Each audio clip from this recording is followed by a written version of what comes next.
habits for. Perfect. Thank you, Chris. The only thing I hate about presentations is I don't get my notes.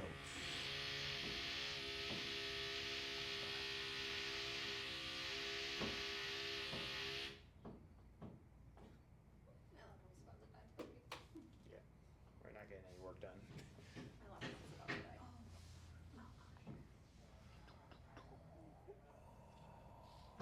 There we go. Nice. Ooh, Hawaiian Airlines. Sorry. Hawaiian Airlines. They say Hawaiian Airlines on there? All right. Sorry, I didn't get any answers. Who did their homework? Who remembers what the homework was? I remember what it is. Do some hard shit. Yes. Did cold plunge twice. Cold plunge twice. And then didn't do it after that. Okay. Didn't do it this week. But. Well, who else did their homework? Obviously, if you weren't here last week, all good. If you didn't do your homework, why not? Forgot? Forgot. Because it's hard and you don't want to do it, honestly. What was the conversations you were having when you were doing something hard? I've done this before. I'm not gonna die, and come on. that's the conversation in a circular loop. Did you find any of those more helpful, less helpful? I think when Either? I realized I'd done cold plunge before and it's not going to be that bad and it's only 90 seconds, I was like, okay, let's calm down here. Mhm. And then once I crossed the threshold, like past halfway, I was like, okay, I'm home stretch. I can do this. Okay. So, For those that weren't here, you can answer too. Even if you didn't do something deliberately hard, what was something you did last week that was mentally or physically challenging? That you were having conversations of like, oh shit. Like those thoughts that pop up, right? It could be in the middle of a set. It could be a work day at your office and your boss comes up and you're like, uh-oh. Anyone have any examples?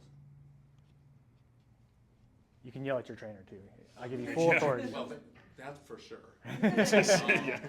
But, and then after that, the next day doing a very long bike ride, and the day after that doing a long trail run. Mhm. The trail run was tough. Yeah. It's like the moments you like wake up, even waking up is like, oh, I don't want to do this Yeah, type of thing. which is pretty much every day. Yeah. But I always end up doing it. Yeah. And what's the conversation you have when you are leading up to that? And then once you show up, and then once you're like, halfway, the ball's rolling. I would say that in the morning when I don't feel like doing it, I go, well, you feel like this every day, so it's going to be fine. Mm-hmm. And it almost always is. And then I get to hang out usually with friends doing the same thing. Mm-hmm. And this is what I want to do. Yeah, for sure. So those are all great examples of like, the mind is always, again, number one purpose of the brain is to what? Survive. Does not care good, bad, ugly. Its only goal is to make you as a human being survive, right? So whether you're intentionally going out for a long bike ride or a long run, or choosing to sit on the couch for 8 hours binge watching on Netflix, it's always going to choose the least path of least resistance. It's now overcoming that, becoming the conscious decision to do these things, right? That's what makes us as humans, especially right now with our prefrontal cortex, to be able to make these conscious decisions. So if we remember from lecture 1, right, all of this is trainable. It breaks down into 4 categories. Who remembers what those are?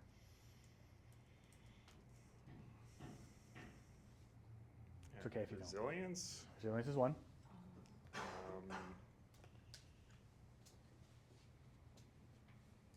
The notes. That's fine. Okay. Grit. Grit. Resilience, grit, mental toughness, and hardiness. Right. So resilience, grit, mental toughness, and hardiness. Who knows how you break those apart? I think resilience is bouncing back from stressful situations. Your ability to come back from stress. Yeah. Grit. Suffering through it. It's usually long-term suffering through it, of being able to just grind through something. Mental toughness. Sorry, I have that backwards. Grit is overcoming it in the short term. Mental toughness is the long term. Hardiness. Kind of, yeah. It's on the right track. So hardiness is kind of the encompassing of everything, but it's this core belief that stress is good and developing the systems around overcoming adversity.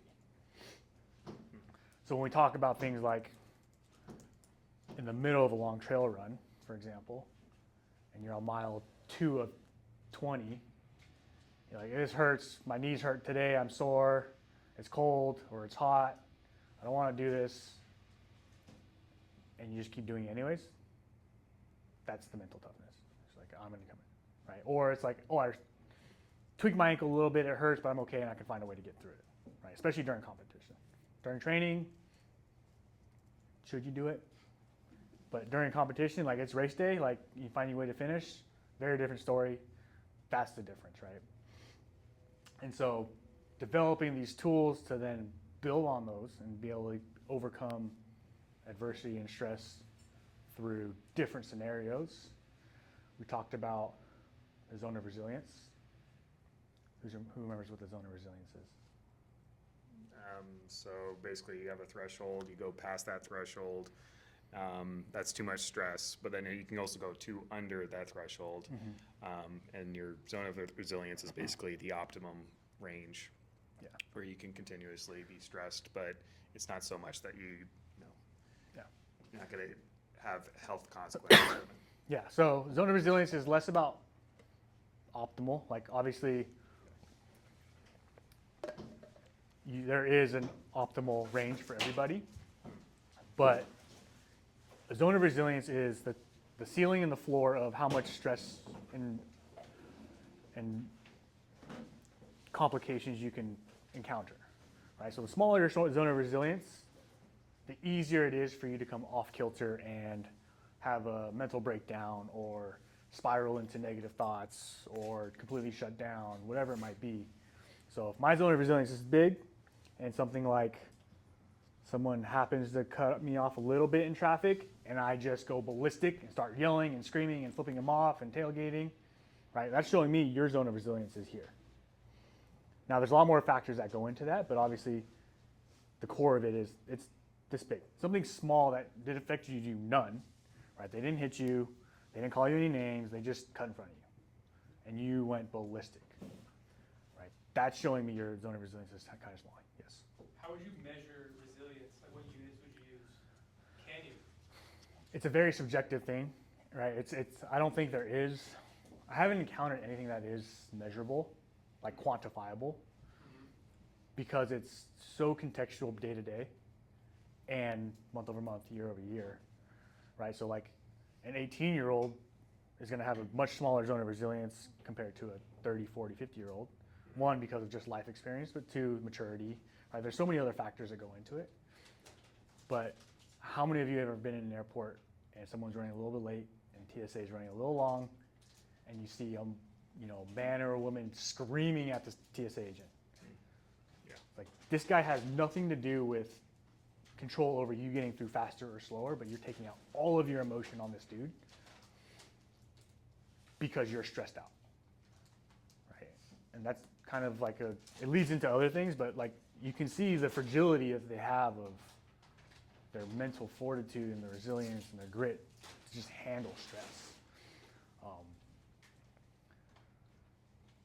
So yeah, questions on what we covered last week, zone of resilience, right? It's the amount of bandwidth, right? It's a trainable thing, right, where we can expand and shrink it if we don't train it. If we remember the analogy of the plateau of resilience, which is the same concept, is you're kind of fighting that perimeter and trying to expand that perimeter constantly. But the more you spend in the center of it, in your comfort zone, the more that zone of resilience shrinks, right? We call that comfort creep. Small little behaviors or decisions you make that make life a little bit more comfortable tend to become normalized. And then before you know it, you're like, you know what? One day you take, instead of working out, you go watch Netflix or doom scroll on social media. Next decision you make, next day, like, oh, I'm kind of tired, I'm not going to do it. Then it becomes a normal pattern of choosing one decision over another that's shrinking your zone of resilience. And that's how that kind of creeps in for a lot of people until they get to the point of serious health concerns, serious mental health issues, all of these other kind of spirals that you kind of fall into. So what we're talking about today is building the engine, excuse me. So these are all offline tools that we can practice. Over here.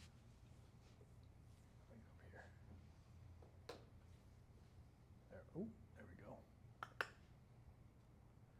That we can practice on day-to-day practices that will expand our zone of resilience. Now, these are tools that don't work effectively in the moment. These are tools you have to practice outside of stress. So when you are in a calm state, when you are in a place of practice. So a great example is shooting free throws, right? If you never practice free throws and you expect to make them on a game-winning or game-tying foul, you shouldn't expect that to happen, right? Obviously, there's a level of talent, but still, people who practice free throws day in and day out, on a normal day, practice day, doesn't matter. When it comes time to perform, guess what happens?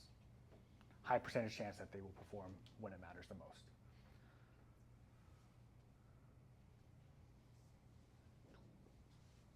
Come on. So we just talked about all of the practices. So, offline tools, expanding zone resilience. The next talk will go through real-time tools, which are what you use in the moment. So the biggest thing to consider here is, once I get my speaker notes, there we go. If you expect to just do hard things all the time for the sake of doing hard things and thinking you're building resilience, grit, all of those things of mental performance, you're wrong. Because suffering is also a skill. People can learn how to suffer and just grind through things and be fine, but they're not actually expanding any mental performance aspects, except for probably one, and that's probably a little bit mental toughness of just, this sucks, I'm gonna get through it, and I know it's gonna suck, and I can find a way. But outside of that little realm that they live in, a great example of this are like every sector of the fitness industry. You take a runner, take a swimmer, take a CrossFitter, take a powerlifter, take a bodybuilder. You put them in any other domain, they will struggle and they will hate it and they will say, this is the worst thing I've ever done, because they only live in one lane. So doing hard things is important, but it's not the only thing you should be doing. So we go through this with coaching and movement, being intentional about what you're doing. So there can be a day where your goal is suffering through it, right? Like cold plunge is a great example. You don't want to do it. You set a goal. You get in there, it's 30 seconds. You're like, oh shit, I got to sit here for 2 minutes. And you kind of just force your way through it with no technique, no breathing patterns, no nothing. You're just, I'm going to sit here and just force myself through it. That's one way to do it, right? Because that's building the mental toughness to overcome that. You can also go into it with another intention of, hey, you know what? I'm going to build some grit, right? So today I woke up, it's dark, it's cold, it's raining, it's 40 degrees outside, it's 50 degrees in the gym, and I'm going to get in this 30-degree tub. There's no way I want to do this. Like, I'm shivering already. And you go in there anyways. But the intention now is, I'm going to do the thing, and now you set parameters around that, right? So instead of having a time-bound thing, it's like, I'm going to sit here, and then the first moment I want to get out, I'm going to sit here for just a little bit longer, and then I'll get out, right? That's why I think cold plunge is honestly one of the best tools for mental performance. Not even just the physical. The mental side of it is bounds and leaps of benefits over the physical. The physical, obviously, there's a lot of good stuff, but I think, in my opinion, the oversight for a lot of people using it is the mental side of how you can use that as a tool to overcome a lot of things. Right, and then varying challenges. So they don't always have to be physical. Who here hates public speaking? Yeah. It's probably, I think it's the biggest fear in the world, or in the nation at least, right? Learning to become a better public speaker is a great way to overcome a lot of these things, resilience, mental toughness. Cognitive, emotional, excuse me. So don't think of it just like we have to do hard things physically, right? Getting out of your comfort zone, doing things like improv, karaoke, all of those things are overcoming these mental sides to the physical. And there were ways to practice all of these aspects of mental performance. Right? And just like you do with training, right? You don't have to do them every day, but becoming regular at doing some form of intentional training is the key to long-term success, right? Consistency is always key. And then we'll talk about the rewire process, but debrief, right? Write it, take notes, have a journal entry, think about it. Journal entry is obviously great because not only it's a handwrite from the hand or the mind into a physical practice, but also you can refer back to it, right? Just like if you didn't record weights when you lifted weights, 2 months from now you're like, oh, I did this lift 2 months ago. How much did I lift? And you're like, I have no idea. But if you have a record of it, you can look back. Okay, if I did 50 pounds on a bench press 2 months ago, I haven't touched a barbell since, I should be somewhere around there. So, all right, so the first one, it's probably the most obvious, is sleep. Right? Who here has a sleep hygiene pattern or sleep routine? Most of you? Who wants to share it? Go for it, David.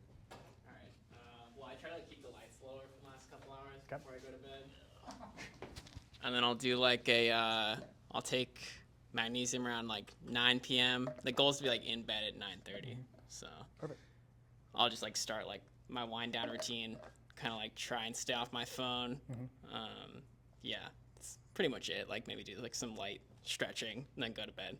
Basically just like a system every night that I'm like, oh, it's this time. Yep. I'm getting ready for this. Yep. Yeah. Great. Yeah, right. So sleep is probably just like physical recovery. It's overall probably the missing link for majority of humans right now is the lack of sleep. I don't know the right word for this, but like the thought of grinding through and the pride of, oh, I don't sleep because I'm working hard is kind of should be the falling by the wayside. I think it is for a lot of people, but I think a lot of people still would rather prove their worth by thinking I'm going to do more, but doing more isn't always doing better. So prioritizing sleep is probably number one, because when you're sleep deprived and you don't get good quality sleep, so you might be able to sleep 9 hours, but if it's crap sleep, you're still going to wake up exhausted. You're still be a little bit more irritable, right? There's so many detrimental effects to sleep. Things like caffeine, alcohol aren't inherently bad per se. I'll put a little asterisk by that. But the bigger reason why those are terrible is that they disrupt your sleep. So if you're someone who's very sensitive to caffeine, being conscious of when you're consuming caffeine. If you're someone who likes to go out and have social drinks with friends, family, coworkers, being conscious of when you're doing that, right? So taking into account not just the sleep hygiene, sleep routine you go through when you're ready to wind down, but throughout the day, right? And you don't have to be like super regimented about it. Like the more regimented you can be, the better your sleep quality becomes, right? So being consistent in when you go to sleep, when you wake up is always going to be better than hit and miss. Again, consistency. So making sure we're prioritizing sleep, right? Because we don't have to recover from physical. We also need to recover mentally as well. So 4 practices we'll go through. Meditation. Meditation doesn't necessarily need to be like sitting there doing ohms and stuff. It could be breath work. It could be a light run. Like that can be meditative. Cold plunge, sauna, we're both meditative. The intention though is bringing awareness to the current position you're in, right? Being present in your current position. However you want to take that. Like breath work is a great, easy way to do it. It's also a great tool to bring down your sympathetic nervous system, right? So finding ways to just calm things down and slow down. journaling. So the rewire process, good Lord. Recognize, explore, win, reframe, and execute. Let me pull it. So when we go through the journaling process of rewire, right, it's recognizing the thought or the action. The second piece is exploring that thought or action, right? So for a lot of people who tend to be negative thinkers, it's exploring, why did I think that? But the biggest reason why we had you do hard stuff last week was building an evidence pile of things that you can do, right? So then you can refer back to all of the hard things. So for example, Chris's example of getting the cold plunge. I've done this before. That's a perfect example of finding evidence that he can do it, and he's done it before, and he can do it again, right? It's kind of funny that cold plunges was the one you brought up, but I've taken thousands of people through cold plunges, first timers, veterans, and it's funny because people that often freak out the most are middle-aged moms, and the one thing we ask all the time is, how many kids do you have? You're going to tell me that this is going to be harder than having a kid? And they go, oh, no, I didn't think about it that way. But that's a perfect example of evidence to prove otherwise of that negative thought. It's like, I can never sit in that 30-degree cold ice tub. Like, well, you gave birth to 3 kids, so I think you can. Right? That's inherently more challenging, more risky, way more painful than this is for 90 seconds to 3 minutes. And then win, right? So finding those wins.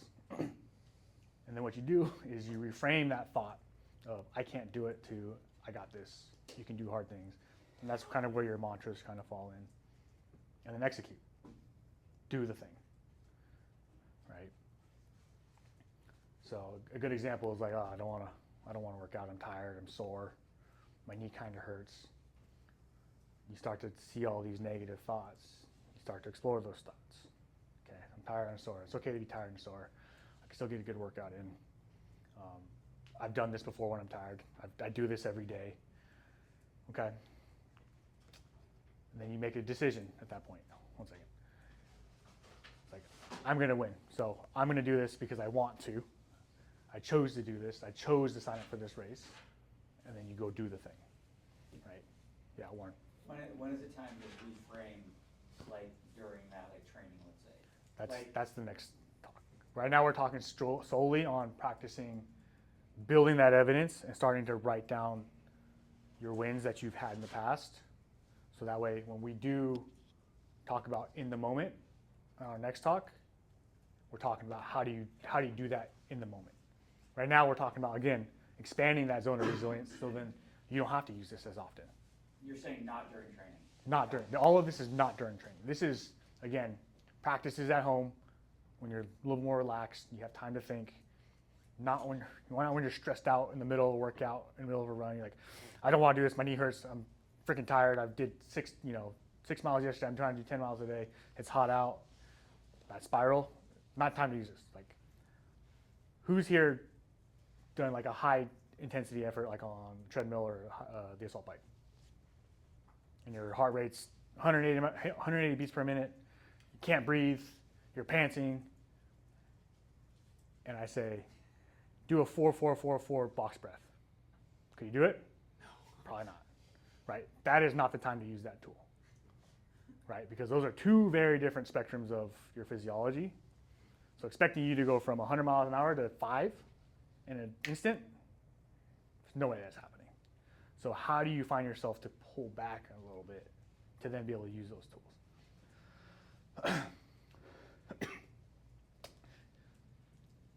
Daily breath work, that's the easy one. Now, use this as much or little as you need. Honestly, I don't use this necessarily as a routine. Do I do breath work every day? Probably some form of it, especially when I'm working out. But it's also a great meditation tool. So it's kind of a 2-for-1 there. But that's a whole deep wormhole of knowledge and conversation of what we're talking about. Generally speaking, we're talking about calming our sympathetic nervous system down to a more parasympathetic state. Extend your exhales. Ideal state is sub 15 breaths per minute. Ideal if you get to closer to 10. That's the most calm state we can kind of be at. But when you're awake and you're stressed and you're throughout your daily life, it's probably gonna be a little bit higher for most people, unless you're a crazy endurance athlete and you practice breath work every day. Unlikely. And then this goes into your deliberate hard experiences. So doing hard things, right? So it's one piece of the puzzle of choosing to do hard things, doing the cold plunges, going on your long runs, especially like in unideal times, right? The most ideal time to go on a long run is probably when it's a little bit cooler out, early or late. Sometimes life doesn't let that happen. You're like, oh, well, it's 3 o'clock and it's 95 degrees out, so find a way to make it happen, right? Those are great times to just really be intentional and conscious of that decision. And then you get through it, and like that's a great time to make a note. Like, I didn't want to do that. It's hot out. I wasn't as prepared as I would like to have been, but I did it and I did it well.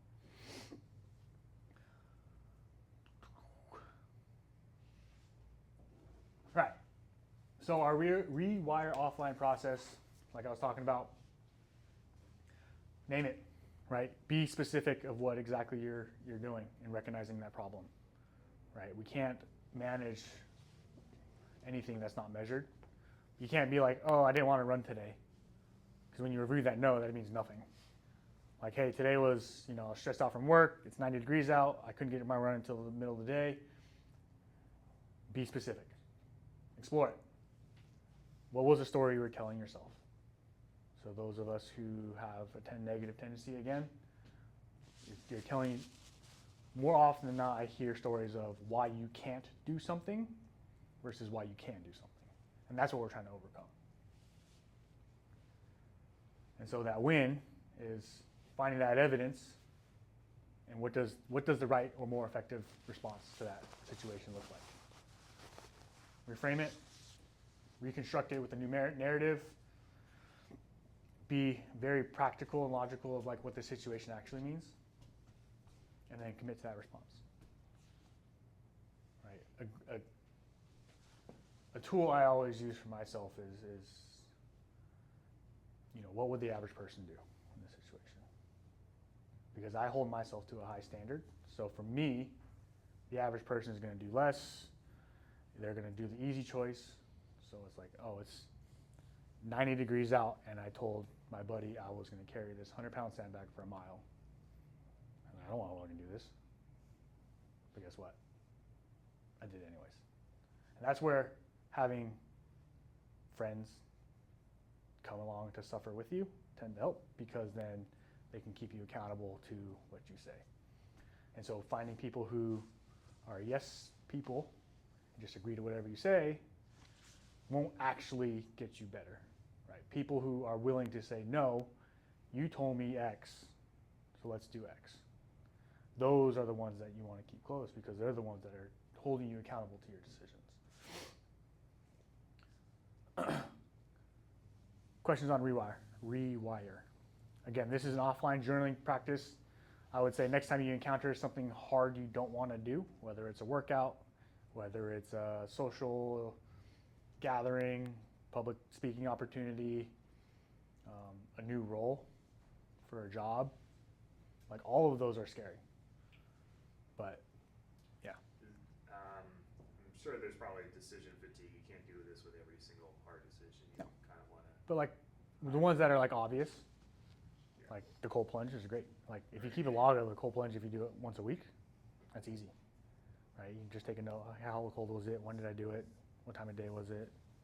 How am I feeling today? And then you kind of go through that process. So we're kind of trying to lubricate that decision-making process so that way next time it happens, it's more like automatic. Exactly. Exactly. Right? Because again, this is kind of, the more you do this, the more you choose to be deliberate about and intentional about what aspects of performance and mindset you're working on, the easier they all become. It's like a muscle. The more you use it, the easier it gets. So when it comes time to say no to a social gathering because you said you're going to go on a early morning run with some friends, and you're not wanting to stay out till 2 a.m. drinking, right, that makes that decision way easier. It's like, I don't want to feel like crap the next day. I told these people our yes already, so I'm going to say no to you guys to be able to say yes to these guys. Right, and that's the lubrication that all of this helps, because now it's making all of your decision making a little more fluid, right, because you already have the tools built in and ingrained. But again, it depends on how big your zone of resilience is right now. If you're here, right, we need to work on one step at a time. Let's walk you off of that cliff and find evidence of why you can do something. And it can be something as small as like a work set in a lift. You get in a lift, I'm sure we've all experienced this as coaches, they're like, I can't do that. I'm like, well, how much did you do last week? You know, they say like 90 pounds. I'm like, well, this week it's only 95. I guarantee you can do that. And they end up doing more reps, or like they pick it up and like, oh, that was easy. Right? Those are the examples of like, we need to start to prove to you that you are more capable than you actually think you are. Here's how we're doing it. Right? Those are the evidence piles for like going from coach to client that are helpful.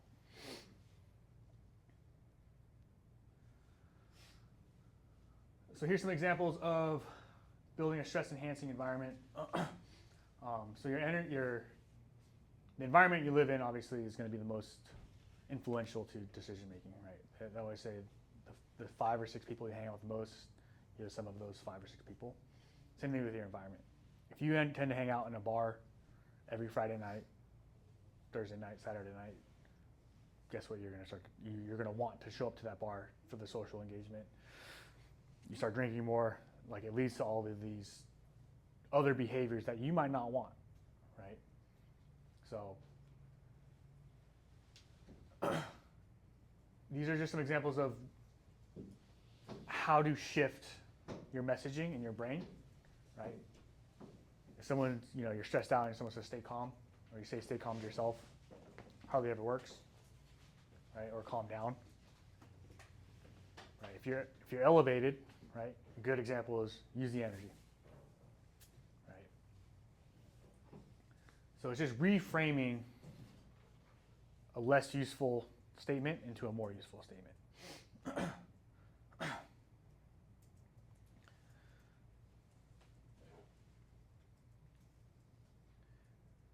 Right. So a big piece though is you can't out-tool a context that constantly reinforces it as a threat.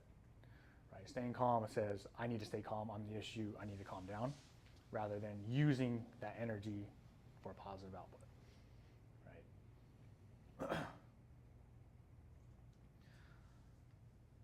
So this one's a little bit quicker because we're now applying all of these tools into practice.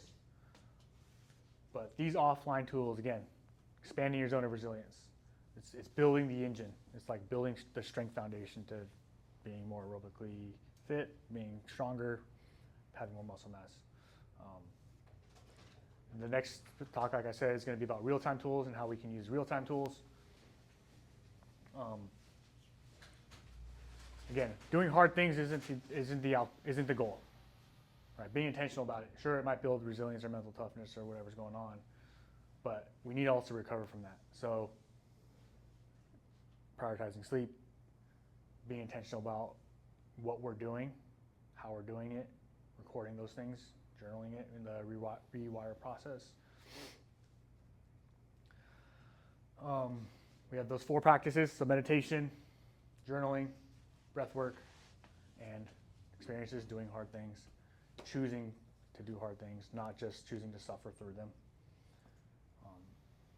And making sure your context around those tough decisions or those tough environments reinforce that what you're doing is positive, right?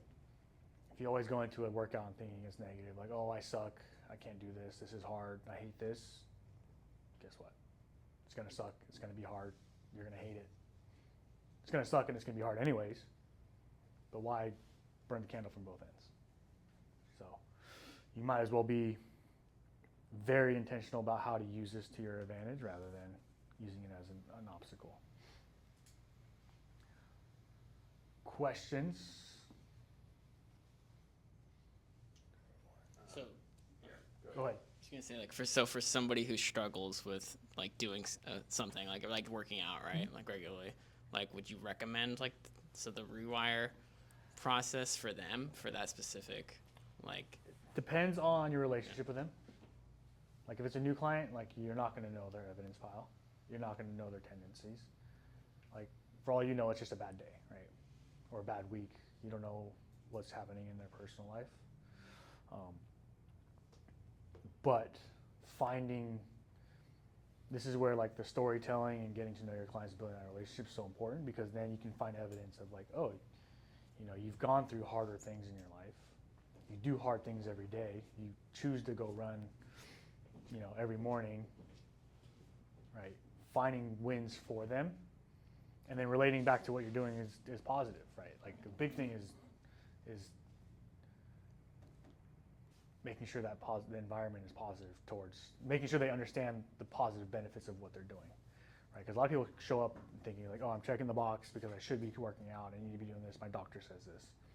But being intentional about showing up to do it because of X, Y, Z, and then they get to do X, Y, Z or ABC after that, right? Or if they love pickleball, for example, like relating, hey, this is great for your pickleball, or this is great for your running, or whatever you'd like to do on your own.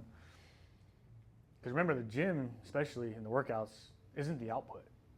It's the tool to get them to do their output, right? Even if they don't have any physical hobbies. It's like it could be literally playing with their grandkids or their kids without any pain, being able to pick them up, being able to run around with them. Like that's just as important for some people. And so relating to this of like, we're not just getting you healthier, but like you're gonna feel better when you play with your grandkid. You're gonna be able to run around with them and not have to worry about falling and all of the other benefits that they might get. It's like figuring out their why. And then Exactly. like, Yeah, relating and then like proving it to to them, them. right? Like showing, Yeah, exactly. and then once you build a relationship, like the rewire journaling tool is a great example of like what they can do. But if they're already not showing up to work out, there's no way they're gonna journal this. So like for you as a coach, it's a great thing to start to, you know, record into your memory bank or into a journal of like, hey, throughout the year, you did 3 5Ks and you showed up 90% of the time. Like that's a huge win for someone who hated working out, right? Yeah. I think changing one word has really helped me. Instead of saying I have to do this, I get to do this. And I think the older you get, the more important that is. Oh yeah, because everything gets a little bit harder. Yeah. And you just don't know how much time you have to do it, if you get sick or injured more easily. Yep. So realizing even on the tough days, you get to do Yeah, this. for sure.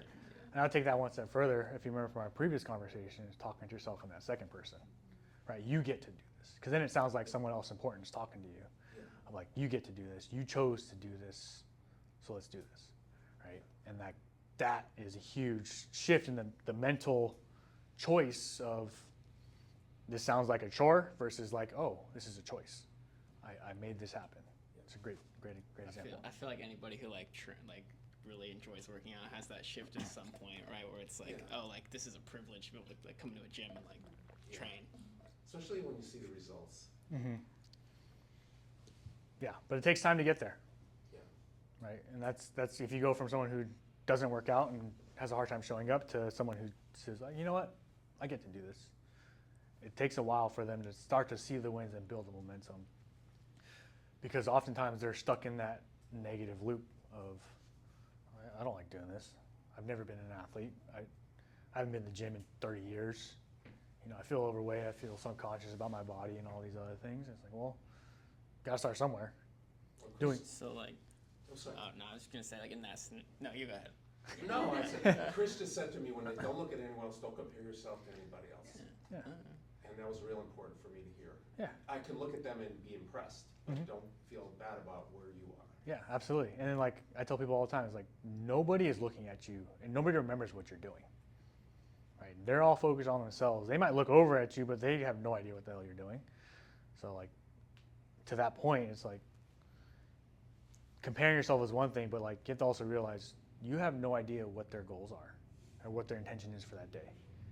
Like if How far they've run. yeah. Like they could have ran 26 miles that morning and then they're just doing a movement just to get movement in and not worried about lifting to get stronger. Like you have no idea. Like, or maybe they've are overcoming an injury. So, but that's a great point. It's like you can look around. Yeah, comparison, like they say, is a thief of joy. But also more importantly, is like no one's gonna remember what you did in the gym, how much weight you lifted, you know, what your goals are, whatever it is. So, any other questions? Yes, Sherry. If you find that, for me, I sometimes have the same conversation going on in my head when I'm working out. So, say I'm gonna do 3 sets of something. If I think of it, that I gotta do 3 sets of this, after the first set, I'm like, oh man, this is horrible. And then the second set, I have to talk myself into it. And then the third set, again, I have to talk myself into it. So I'm wondering, do I think about that conversation that I consistently seem to have during the offline time so that I can somehow figure out how to change the conversation? But it seems that crops up all the time where I have to talk myself into it to finish something, and I'm wondering how to shift. And do I do that shift during the workout, or am I trying to work on that So offline later yeah, at a different time? it depends. If it works, then it works, right? Like if your conversation you're having is the same one, but it works and gets you to do the set every single time, like you don't need to fix what's broken. No, it's not broken. Now the question is your goal just to be able to overcome that and just go straight into it? If that's the case, then yeah, maybe exploring in your offline time of like, why do I want to not do the next set? Well, it's hard. Yeah, but again, like, is the point of lifting to be easy? Right? It's not supposed to be easy, and it should theoretically never get easy, right? Because you just get better, and if you're getting better, we need to increase the stimulus. So theoretically, like, it should never be easy. Now, the choice of like, I would say exploring why you're having that conversation. If you want it to happen faster, how do you overcome that? But also, what else is happening? How's your sleep? How's your nutrition? How's your hydration? How's your stress? What else are you doing in and out of the gym? Are you doing too much where you're not recovering fast enough, especially as we age, because there's just a natural tendency to recover a little slower as we get older. But that's more reason to do the right things of, okay, I need to get more protein in. I need to make sure my nutrition's on point. I need to make sure I'm hydrating. I need to make sure I'm getting enough sleep and coming in ready to go. So are you feeling properly before you show up to the gym? Are there foods that, disrupt and cause inflammatory markers to go up that you don't have no idea about? So like this is where like you can start to get into nuance of over tracking metrics. But if your goal is to find out, why, I'd say start with exploring why you're having that conversation and why you're resisting the choice to do something hard first. And then if it's like you're doing it faster but it feels still really hard, like that's kind of the point. And like that might be the shift of like, you know what, I just have to overcome it because it's supposed to be hard, right? Because if you've noticed, a lot of people that work out on their own will do a set and then sit on their phone and then do a set and then sit on their phone. That's not me.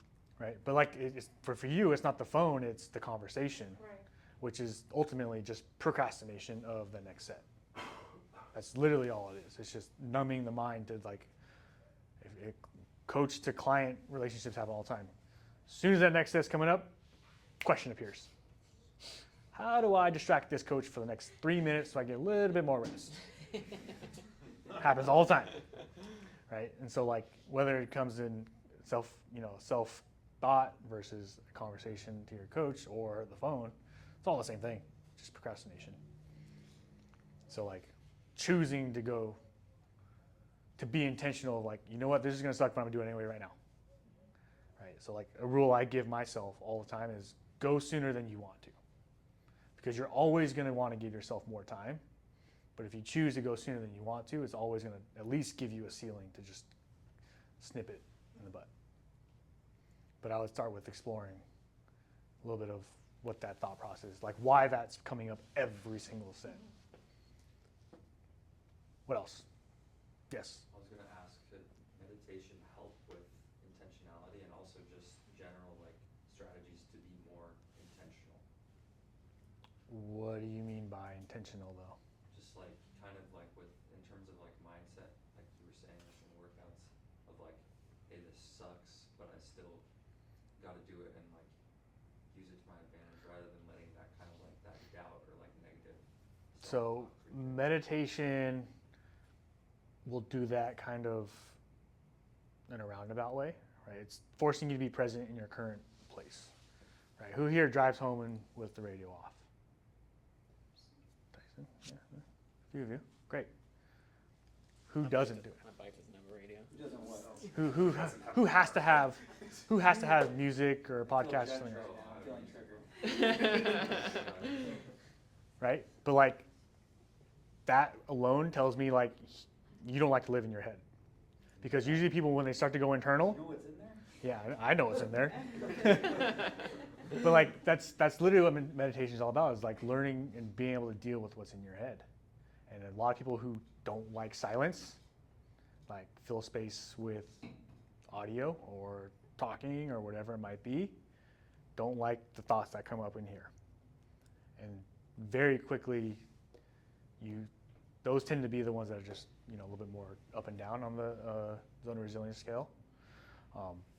So meditation, what that does is it brings it internal. It gets you used to dealing with those thoughts, right? It doesn't have to be like solving the thoughts, but it's just literally, if you read anything on meditation, it's like you don't have to sit there and think of like, a pond and koi fish and like be at peace. It's literally like be present, what's happening, think about internal, like what does your heart rate feel like? Do you feel any tension?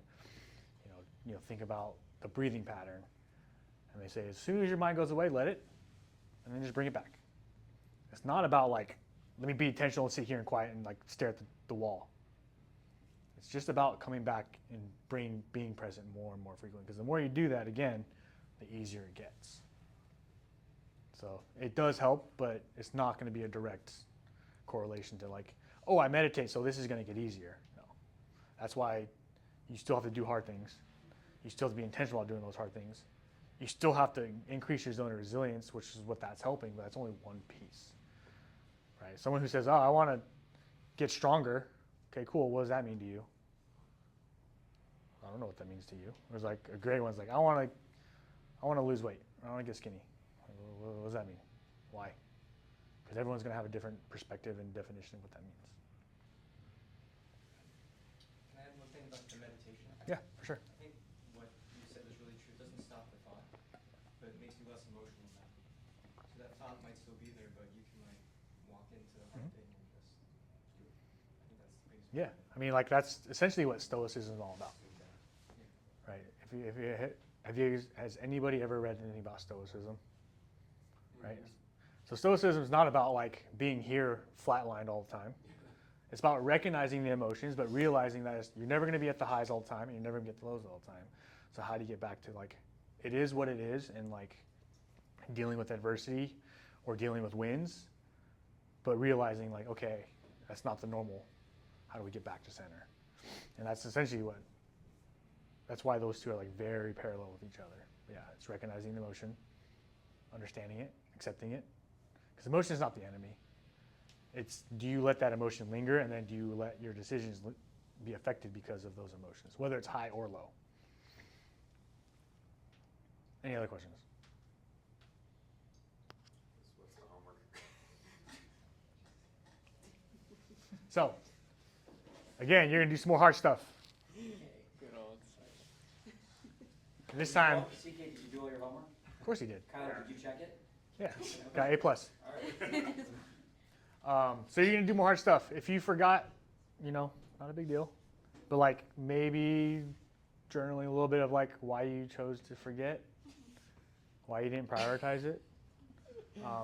Or find things that you did that maybe wasn't intentionally be hard, but you found it to be hard. Because the goal was to do hard things. You're going to do hard things regardless if you want to or not. But now it's starting to practice this rewire. I can't say that word today. rewire process today, throughout each time. Obviously, don't do it every day, but if you can do a few examples to just get used to, just do one, make it easy. Find one hard thing that you did or will do, go through this whole rewire process as a practice and just start to recognize and use it as a tool. And then if you did your homework last week, continue to build on that evidence pile. If you didn't, think of stuff that you did hard and then start to build that evidence pile anyways. Again, it doesn't have to be just physical. It doesn't have to be like hard workouts, this or that. It could be hard conversations with your significant others. It could be volunteering to do public speaking at your job. It could be whatever. It could be, I'm not going to yell every time someone cuts me off for a week. Right? Like finding the wins.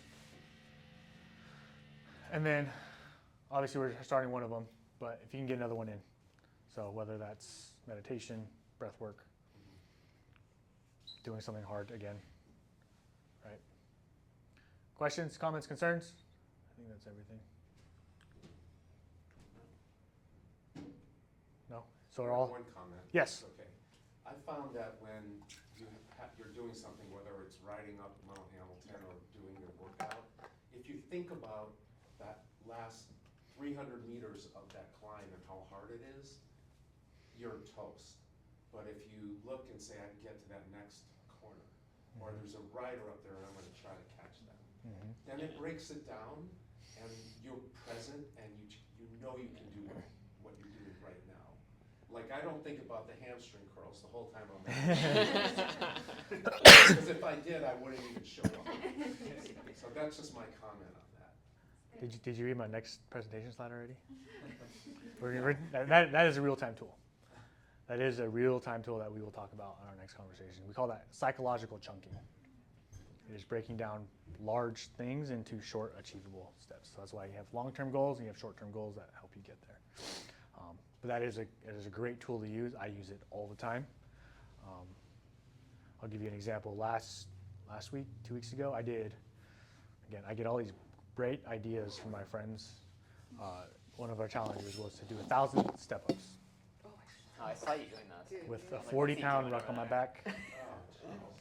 Yeah, that's my thought. I was like, I don't want to do 1,000 step-ups, but I did. How I did it, 100 sets of 10. I literally wrote 100 tally marks, every set, wiped one off. And I just need to get to the next 10. Okay, after 50, I'm gonna grab a crystal water and then keep going.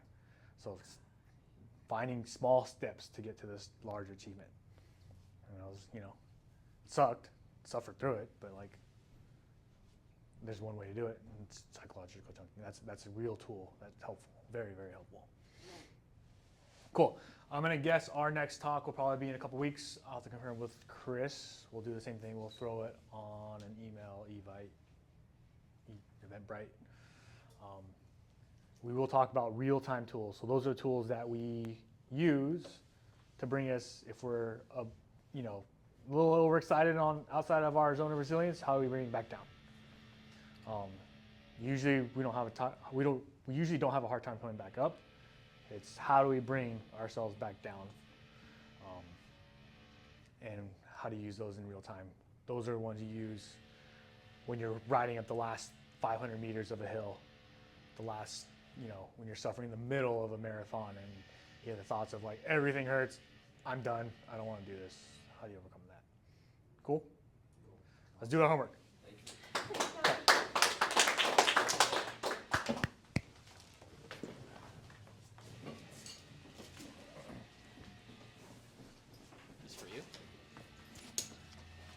Hello.